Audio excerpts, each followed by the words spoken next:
Hello students, देखिए हम लोग BSc second year Hindi medium की जो लास्ट क्लास थी उसमें पढ़ रहे थे कि जो ऊष्मागतिकी का द्वितीय नियम था उसके दो कथन थे। एक तो केल्विन और प्लांक ने दिया था और एक क्लॉसियस ने दिया था। उन दोनों कथनों में क्या समतुल्यता थी वो हम लोग पढ़ रहे थे। तो उसमें से हमने एक पार्ट तो कर लिया था उसका, है ना। अब उसी के आगे हम लोग दूसरा करते हैं। हम लोगों ने वहाँ तक कर लिया था कि Q1 और Q2 ऊष्मा यानी कि टोटल जो ऊष्मा है वो दे देते हैं किसको, स्रोत को। जो और इसमें ऐसा फिर प्रूफ हो गया था कि है ना, जो स्वचालित मशीन थी उस स्वचालित मशीन पर बाहर से कोई काम नहीं करना पड़ रहा और बिना काम किए ऑटोमेटिकली ही कम ताप से ज़्यादा ताप की तरफ ऊष्मा का ट्रांसफर हो रहा था। ठीक है, इसका मतलब हमने एक को गलत माना था तो दूसरा भी गलत आ रहा था। अब उसके आगे लिखेंगे, पैराग्राफ बदल के ही लिखना उसी के आगे। अब यदि यह माने कि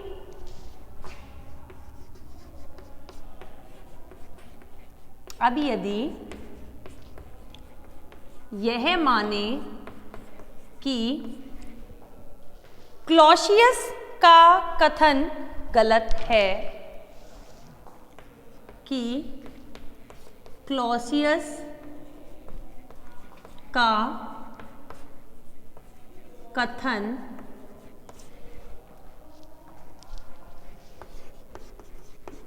गलत है, तो पहले हमने केल्विन और प्लांक का गलत माना था तो क्लॉसियस का गलत आ गया था, यानी दोनों समतुल्य हैं। अब हम मान रहे हैं क्लॉसियस का कथन गलत है, तो एक ऐसी युक्ति बनाना संभव है, एक ऐसी युक्ति बनाना संभव है जिसमें बाह्य कार्य के बिना, जिसमें बाह्य कार्य के बिना ऊष्मा को निम्न ताप से उच्च ताप तक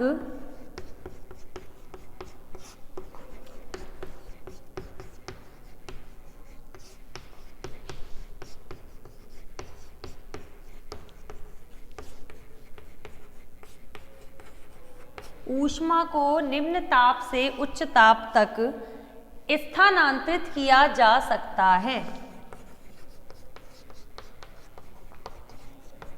स्थानांतरित किया जा सकता है। मतलब समझ रहे हो, हमने माना कि क्लॉसियस का कथन गलत है। क्लॉसियस ने कहा था कि ऐसा इंजन, ऐसी कोई मशीन बनाना असंभव है जिसमें बाहर से कोई कार्य ना करके निम्न ताप से उच्च ताप तक ऊष्मा को स्थानांतरित किया जा सके। जब हम कह रहे हैं क्लॉसियस का कथन गलत है, यानी कि ऐसी युक्ति बनाना संभव हो गया है। तो अब हम लोग देखेंगे कि अगर इसका कथन गलत है तो केल्विन प्लांक का कथन भी गलत होना चाहिए। तो लिखेंगे, अब एक ऊष्मा इंजन की कल्पना करते हैं। अब एक ऊष्मा इंजन की कल्पना करते हैं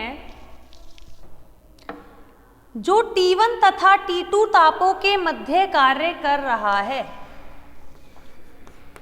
जो T1 तथा T2 तापों के मध्य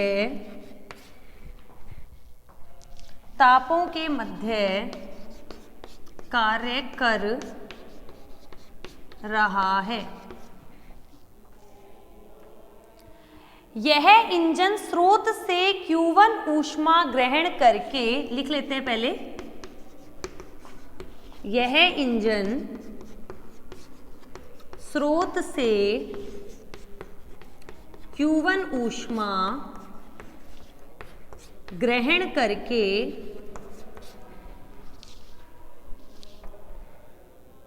सिंक को Q2 ऊष्मा निष्कासित करता है, सिंक को Q2 ऊष्मा निष्कासित करता है। ये तो इंजन का काम है ही, पता ही है सबको। Q1 लेगा स्रोत से और सिंक को Q2 देगा, निष्कासित करता है। अतः इंजन द्वारा किया गया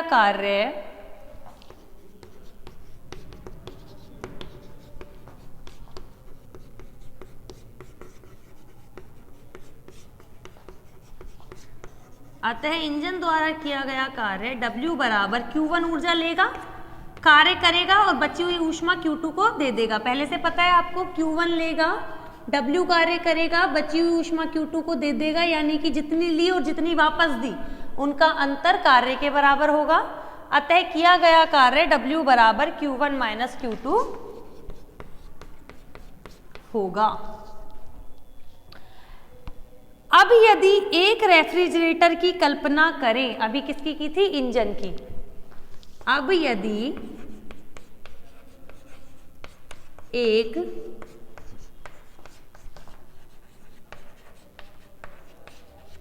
रेफ्रिजरेटर की कल्पना करें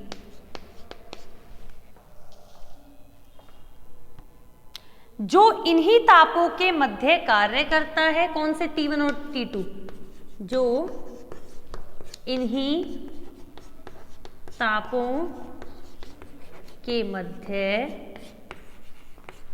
कार्य करता है तथा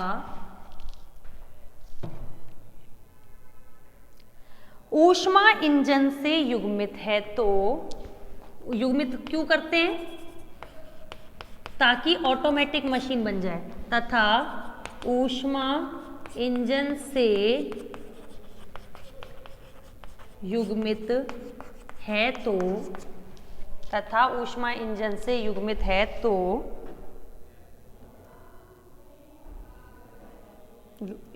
तो यह रेफ्रिजरेटर है, तो यह रेफ्रिजरेटर उल्टा करता है, Q2 ऊष्मा लेगा सिंक से और देगा किसको? Q1 को। इसके ऊपर काम होगा।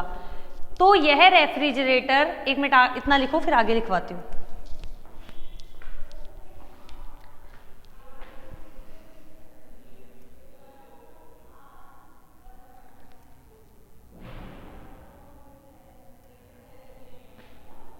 नोट कर लो इसको फटाफट से पॉज करके एक बार।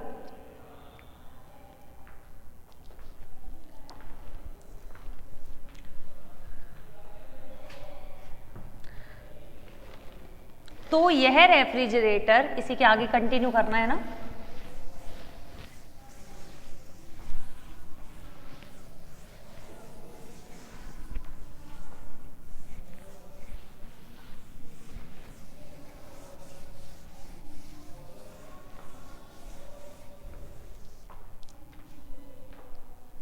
तो यह रेफ्रिजरेटर सिंक से Q2 ऊष्मा ग्रहण कर, सिंक से Q2 ऊष्मा ग्रहण कर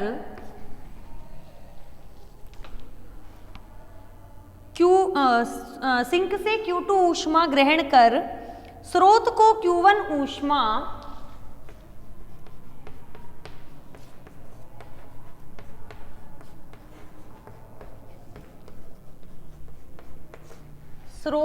Q1 ऊष्मा बिना किसी बाह्य कार्य के स्थानांतरित कर देगा। बिना किसी बाह्य कार्य के स्थानांतरित कर देगा। क्यों? क्योंकि स्वचालित है, जो कि इंजन ने सिंक को दी है, वो सिंक से उसको लेकर और क्या करेगा, स्रोत को दे देगा। Q1 ऊष्मा बिना किसी बाह्य कार्य के स्थानांतरित कर देगा। बाह्य कोई काम नहीं हुआ, एक इंजन लिया है, एक रेफ्रिजरेटर लिया है, दोनों को क्या कर दिया गया है, युग्मित कर दिया गया है। अतः संयुक्त मशीन द्वारा Q1 ऊष्मा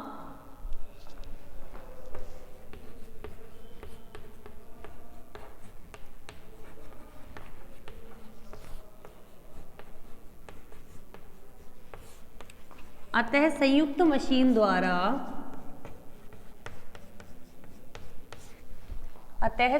मशीन द्वारा Q1 ऊष्मा पूर्णतः कार्य में परिवर्तित होती रहेगी। पूर्णतः, अभी बताएंगे इसको क्या लिखा है, कार्य में परिवर्तित होती रहेगी। नोट करो, जो केल्विन के कथन के विपरीत है।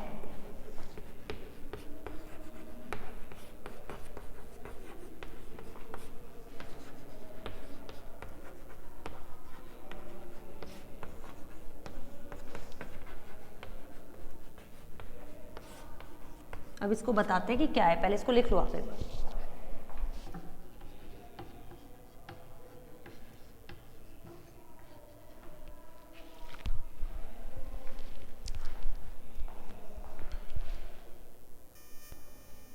इसको समझो, इसमें क्या है, देखो हमने अभी बताया Q1 ली,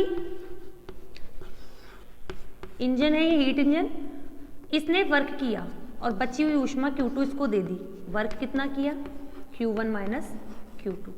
फिर इसने ये की पूरी ट्रांसफर कर दी किसको, रेफ्रिजरेटर को।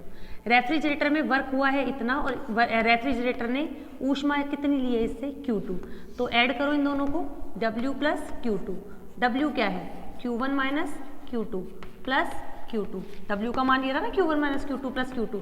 Q2 से Q2 कट गया, कितना रह गया, Q1 जा रही है किसके पास, इसके पास, यानी कि देखा जाए तो लास्ट में Q1 है गया, यानी कि सारा का सारा जो वर्क है, यानी अब जो वर्क है, ठीक है, अब जो हो रहा है वो पूरा का पूरा किस में कन्वर्ट हो रहा है, Q1 में। Q1 पूरी की पूरी किस में जा रही है, वर्क में कन्वर्ट हो रही है। Q2 का कहीं रोल ही नहीं है, इसीलिए Q2 का रोल नहीं है। Q2 का अगर रोल होता इसका मतलब सिंक होता, यहाँ पे Q2 का रोल खत्म ही हो गया, ठीक है, लास्ट में Q1 ही लौट के आ रहा है। इसका मतलब Q1 और W का काम है, ली हुई हीट जो है, ली हुई ऊष्मा जो है वो किसमें, कार्य में बदल जाएगी, ठीक है। तो ये ऐसे बोल रहा है कि मतलब है ना, क्या बोल रहा है ये, कि संयुक्त मशीन द्वारा जो Q1 ऊष्मा ली गई है वो पूरी की पूरी कार्य में बदल गई। जबकि हम लोगों के केल्विन का जो प्रथम कथन था ना, उन्होंने क्या बोला था कि कार्य जो है वो तब तक नहीं होगा जब तक सिंक नहीं होगा। ऐसा कभी पॉसिबल नहीं है कि पूरी ऊष्मा ली जाए, पूरी कार्य में बदल दी जाए, सिंक ना हो। ये कह रहा है ऐसा होगा, ऐसा होगा, यानी कि केल्विन का कथन तो गलत है। हमने शुरू में माना था क्लॉसियस का कथन गलत है, तो केल्विन का भी कथन गलत आया। इसका मतलब दोनों एक जैसे हैं, साथ जिएंगे साथ मरेंगे, वो वाली चीज, ठीक है। तो लिख देंगे, उपरोक्त व्याख्या से स्पष्ट है कि उपरोक्त व्याख्या से स्पष्ट है कि एक कथन को गलत मानने से दूसरा कथन भी गलत प्राप्त होता है। एक कथन को गलत मानने से दूसरा कथन भी गलत प्राप्त होता है। अतः दोनों कथन परस्पर समतुल्य हैं। दोनों कथन परस्पर समतुल्य हैं। ठीक है, नोट करो इसको। अब अपने पास ये जो थर्मोडायनेमिक्स थी बताया था, इसकी फर्स्ट यूनिट बहुत लंबी है, हम लोगों ने इसमें ही कितने सारे टॉपिक्स पढ़ लिए, 3 लॉ पढ़े, इसमें प्रक्रम पढ़े और कार्नो थ्योरम पढ़ी, कार्नो इंजन पढ़ा। तो ये जो यूनिट थी अपनी काफ़ी बड़ी है ना। अब इसका एक लास्ट टॉपिक बचा है जो कि आज ये कंप्लीट हो जाएगी हमारी ये यूनिट, और फिर अगली क्लास में अपन लोग थर्ड यूनिट स्टार्ट कर देंगे। सेकंड छोड़ेंगे क्योंकि सेकंड में पूरी थ्योरी है, पहले थर्ड और फोर्थ को कवर करेंगे क्योंकि उनमें डेरिवेशन है। और ऐसा नहीं होगा कि भाई आपको थर्ड और फोर्थ में सेकंड की कहीं जरूरत पड़े, नहीं, देखकर ही मैं थर्ड यूनिट शुरू करवाऊंगी क्योंकि सेकंड यूनिट जो है उसमें पूरी थ्योरी है, थ्योरी है, थोड़ी लंबी भी है, तो इससे अच्छा पहले थर्ड और फोर्थ करेंगे, सेकंड को लास्ट के लिए रखेंगे। अब लास्ट टॉपिक अपना इसमें बचा है आपकी इस यूनिट में।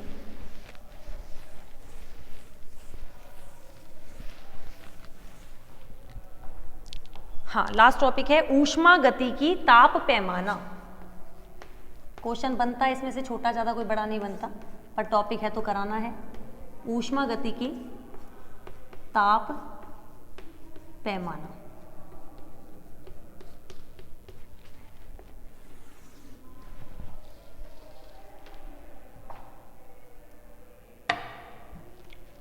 ठीक है, लिखते हैं। इसमें ज़्यादा कोई समझाने का नहीं है, थ्योरेटिकल पार्ट है, लिखते चलेंगे समझाते चलेंगे। ठीक है, लिखिए। जब किसी पदार्थ का ताप तापमापी से मापा जाता है, जब किसी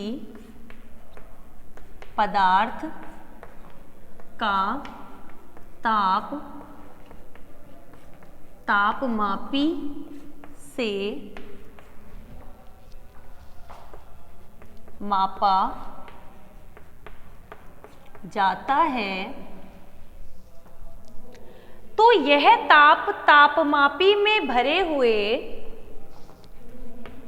तो यह ताप तापमापी में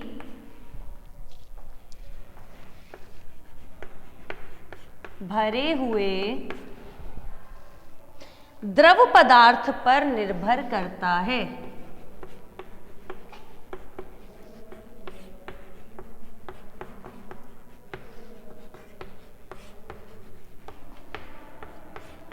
टॉपिक भी ज़्यादा कोई इंपॉर्टेंट नहीं है, सिंपल सा टॉपिक है, छोटा सा, कि हम कोई भी पदार्थ है उसका ताप नापते किससे, थर्मामीटर से, तापमापी से। तापमापी में हमें पता होता है पारा भरा हुआ होता है, उस जो भी ताप है वो तापमापी में भरे हुए द्रव पदार्थ पर निर्भर करता है। वो जैसे पारा कितना ऊपर चढ़ता है वही हमारा टेम्परेचर होता है ना, तो वही है, द्रव पदार्थ पर निर्भर करता है। आगे लिखेंगे पैराग्राफ बदल के। कार्नो ने एक ऐसे इंजन का आविष्कार किया, या फिर हाँ चलो लिख लेते हैं, कार्नो ने एक ऐसे इंजन का आविष्कार किया। कार्नो ने एक ऐसे इंजन का आविष्कार किया जिसकी दक्षता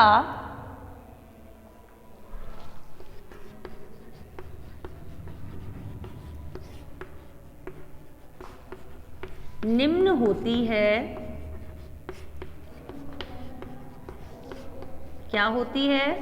ईटा बराबर 1 minus T2 upon T1। T2 sink का ताप और T1 स्रोत का ताप। जहां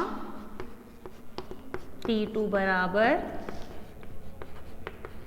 सिंक का ताप, T1 बराबर स्रोत का ताप। लिखो यहां तक, अभी चलते हैं आगे।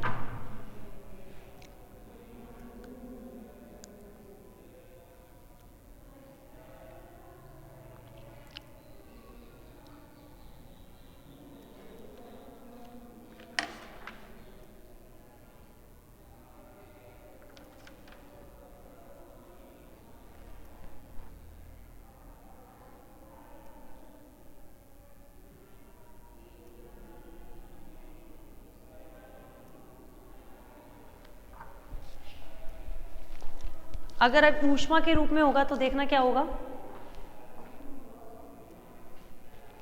आगे देखिए, यदि इंजन द्वारा, इसी के आगे करेंगे,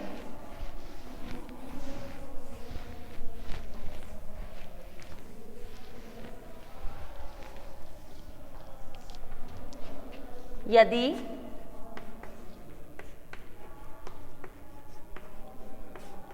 इंजन द्वारा Q1 ऊष्मा T1 ताप पर ग्रहण की जाए, यदि इंजन द्वारा T1 ताप पर Q1 ऊष्मा ग्रहण की जाए तथा T2 ताप पर Q2 ऊष्मा सिंक को निष्कासित की जाए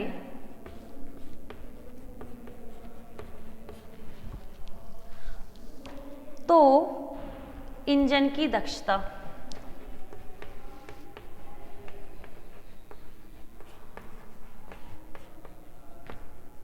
देखो कैसे होती है, ईटा होता है W बटे Q1 और W का मान क्या होता है Q1 माइनस Q2 बटे Q1, डिवाइड कर दो 1 माइनस Q2 बटे Q1, यानी कि अगर ताप के रूप में लिखेंगे तो 1 माइनस T2 बटे T1 और ऊष्मा के रूप में लिखेंगे तो 1 माइनस Q2 बटे Q1।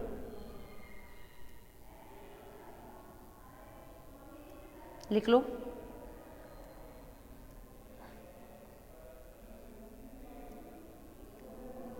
यानी कि जो ईटा है वो किसका फलन है, फलन हो गया Q1 और Q2 का,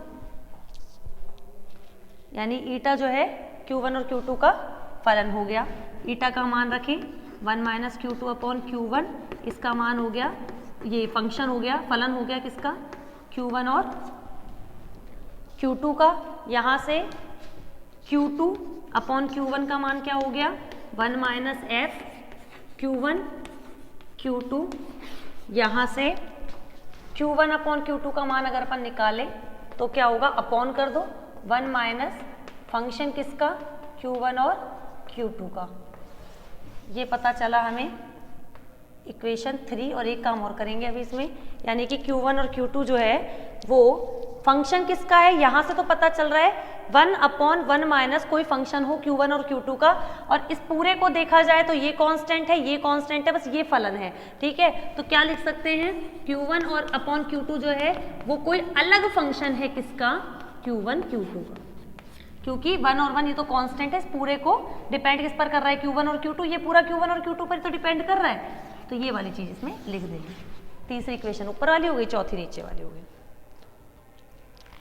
जहां f डैश क्या है Q1 और Q2 का अन्य फलन है, जहां f डैश कॉमा Q1 व Q2 का अन्य फलन है,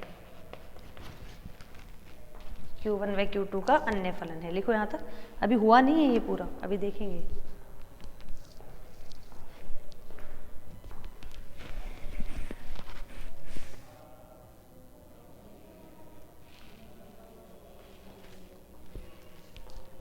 पॉज कर लेना वीडियो, लिख लेना।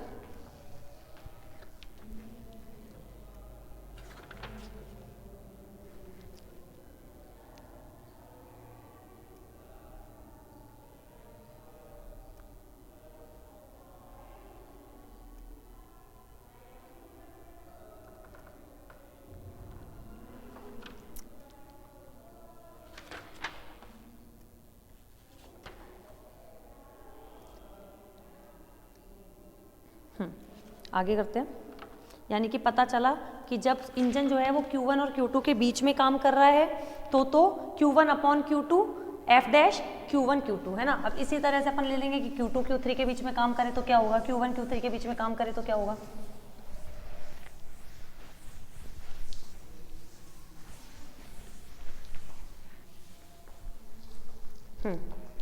आगे लिखेंगे, यदि यह इंजन Q1 व Q3 के मध्य कार्य करे तो, यदि यह इंजन Q1 व Q3 के मध्य कार्य करे तो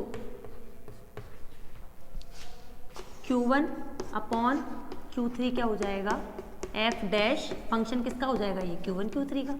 इक्वेशन 5। आगे, यदि इंजन Q2 और Q3 के मध्य कार्य करे, इसी प्रकार यदि इंजन Q2 व Q3 के मध्य कार्य करे तो Q2 अपॉन Q3 बराबर एफ डैश Q2 Q3, समीकरण 6।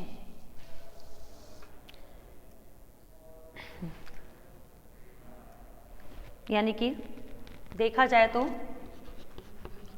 Q1 बटे Q3 अगर अपन को निकालना है तो अपन ऐसे लिख सकते हैं, Q1 बटे Q2 और Q2 बटे Q3 कर सकते हैं। Q1 और Q3, Q2 से Q2 कट जाएगा, यानी कि अगर अपन इसको आगे ले जाएं तो Q1 बटे Q3 का मान क्या है, एफ डैश फंक्शन किसका है, Q1 Q3 का, बराबर होगा F dash function Q1 Q2 का into F dash function Q2 Q3 का। इक्वेशन 7।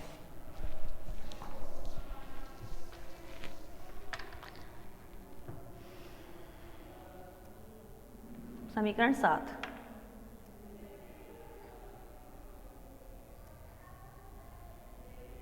ये थोड़ा सा ऐसे ज़्यादा समझने वाली चीज़ नहीं है इसमें।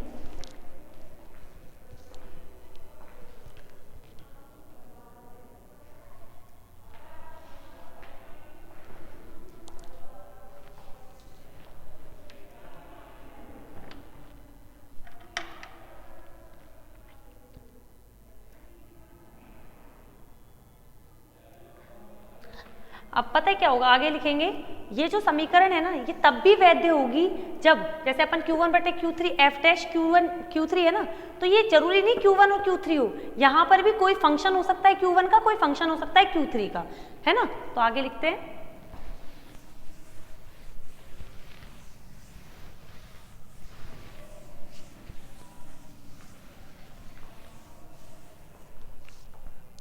समीकरण 7 तब भी वैध या मान्य होगी, समीकरण 7 तब भी मान्य होगी जब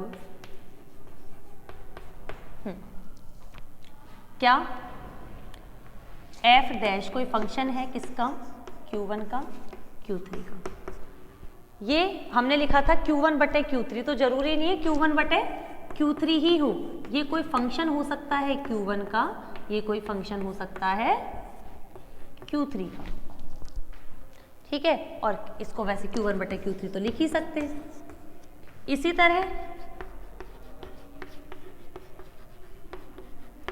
यानी अगर इसी प्रकार देखें अपन तो एफ डैश Q1 Q2 वो क्या है, फंक्शन ऑफ Q1 बटे फंक्शन ऑफ Q2, यानी Q1 बटे Q2। इसी तरह से एफ डैश Q2 Q3 करें तो function of Q2 upon function of Q3, यानी Q2 बटे Q3। ये तो अपन को पहले से ही पता है, सब ऐसा लग रहा है कि बस बिल्कुल लिखना ही लिखना है इस चीज़ को, है ना, बस थोड़ा सा उसी चीज़ को करते जाएं। अब यदि मान लिया जाए यहाँ पे कि फंक्शन ऑफ Q1, फंक्शन है ना Q1 का, उसको तो मान लिया τ1, ये भी टाइम उसी को दिखाता है एक तरह से, टेम्परेचर को। ये Q2 को मान लिया τ2, यानी कि जब Q1 और Q2 है तो खुद ऊष्मा है। अगर फलन है Q1 का तो τ1 और फलन है Q2 का तो τ2। तो यहाँ से F डैश Q1 Q2 सबके लिए ये है। अगर फाई फंक्शन ऑफ Q3 होता तो τ3 ले लेते, 1 minus function F dash Q1 Q2 phi Q1 और फाई Q2, यानी τ1 अपॉन τ2।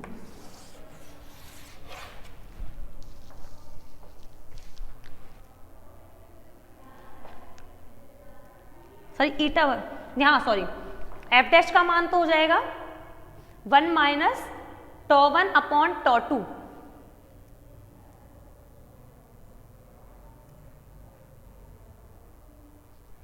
लिखो इसको। और अगर इससे देखो थोड़ा साइड में करके बता देते हैं, F डैश का मान था 1 अपॉन 1 माइनस F, और क्या था Q1 Q2, और इसका मान था Q2 अपॉन ऐसे ही कुछ था, हाँ Q2 अपॉन Q1, नहीं ये था 1 अपॉन में कर दिया था ना, हाँ तो Q1 अपॉन Q2 की वैल्यू आई थी, पहले ही किया था अपन ने, 1 upon 1 minus F Q1 Q2, यही आया था ना।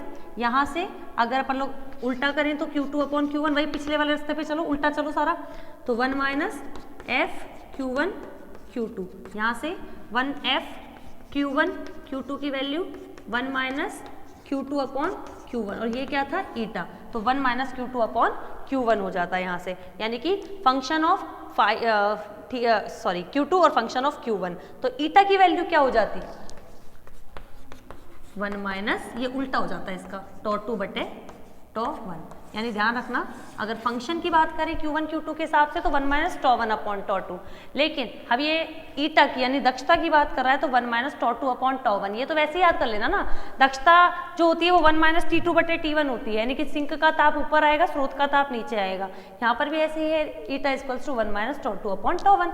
नोट कर लो, ये तो मैंने समझाने के लिए थोड़ा सा रफली कर लिया है, आपको नहीं लिखना, ये लिखो जल्दी इसको, फिर 2-3 लाइनों का और बचा है तो ये अपनी यूनिट कंप्लीट हो जाएगी।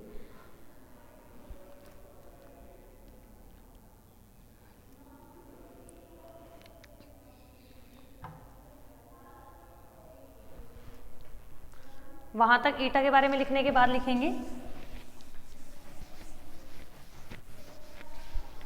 यह नवीन ताप पैमाना, ये जो नया ताप पैमाना है पहले टेम्परेचर से दिखाते थे, और अब जो है इंजन जो है उसके ताप को नहीं मेजर करके उसकी ऊष्मा को मेजर करेगा ये, ठीक है। यह नवीन ताप पैमाना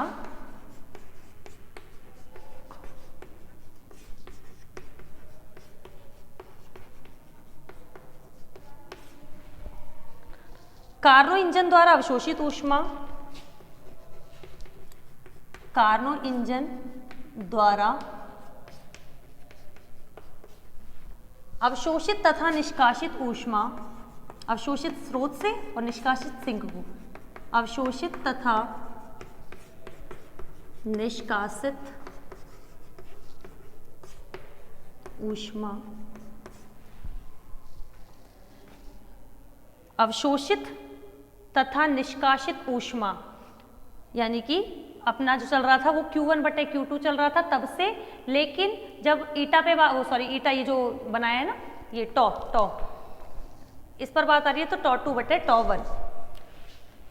अवशोषित तथा निष्कासित ऊष्मा के अनुपातों पर निर्भर करता है, या फिर ऊष्मा पर, सिर्फ अनुपातों पर मत लिखो क्योंकि अवशोषित बाद में आएगा, नीचे आएगा, और निष्कासित पहले आएगा, सिंक का पहले आएगा, स्रोत का बाद में आएगा, इसलिए अनुपात मत लिखो। कार्नो इंजन द्वारा अवशोषित तथा निष्कासित ऊष्मा पर निर्भर करता है, निर्भर करता है, इसे ऊष्मागतिकी का पैमाना कहते हैं, या ऊष्मागतिकी ताप पैमाना कहते हैं।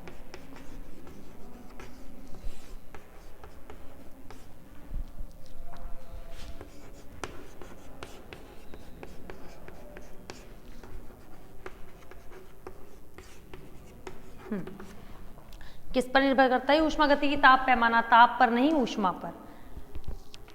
नोट करो इसको, फिर लास्ट में एक नोट है वो लिख लो। ये वाला टॉपिक जो है बोरिंग भी है थोड़ा सा, पर कराना ज़रूरी है क्योंकि सिलेबस में है, आता भी बहुत कम है, पर करा दिया है, स्किप नहीं किया है। नोट डाल के लिखना।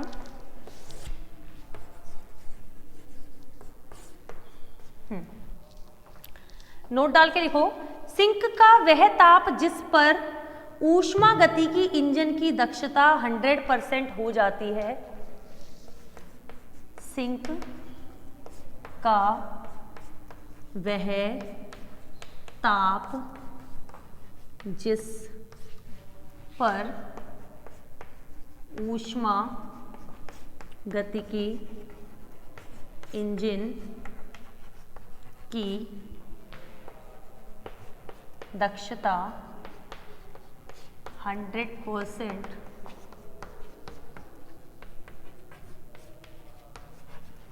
हो जाती है, ऊष्मागतिकी पैमाने का शून्य बिंदु कहलाता, ऊष्मागतिकी पैमाने का शून्य बिंदु कहलाता है।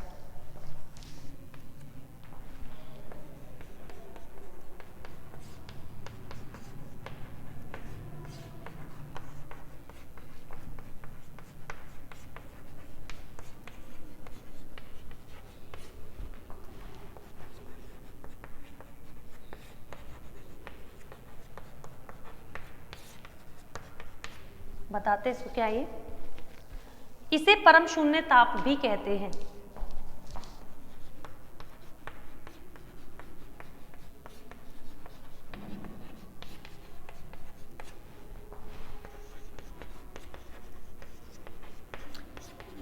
ये बोल रहा है कि सिंक का वो ताप जिस पर जो इंजन है उसकी दक्षता 100% हो जाए, वैसा पॉसिबल नहीं है पर लगभग मान के चलते हैं, तो वो क्या कहलाता है? सिंक का वह ताप, वो वाला ताप जिस पर दक्षता 100% हो जाए, वो ताप ऊष्मागतिकी जो पैमाना है, जो ये हम लोग ऊष्मागतिकी ताप पैमाना पढ़ रहे थे नया वाला, उसका शून्य बिंदु यानी इनिशियल, यानी यहां से शुरू होगा मापना, ठीक है, इसे परम शून्य ताप भी कहते हैं। यानी कि जैसे मैं ईटा का मान 100% चाहिए, यानी कि ईटा बराबर 1 - T2 T1 इंटू 100 जो है वो 100 चाहिए, यानी ये 1 चाहिए,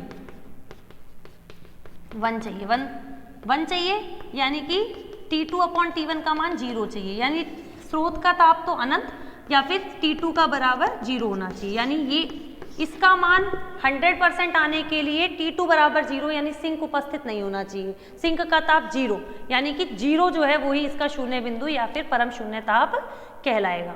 तो अपना ये यूनिट जो है ऊष्मागतिकी की यानी थर्मोडायनेमिक्स की फर्स्ट यूनिट, जो कि सबसे ज़्यादा लेंथी थी, सबसे ज़्यादा लंबी थी पर इजी थी, वो कंप्लीट हो गई। अब नेक्स्ट क्लास में अपन लोग थर्ड यूनिट स्टार्ट करेंगे, ठीक है।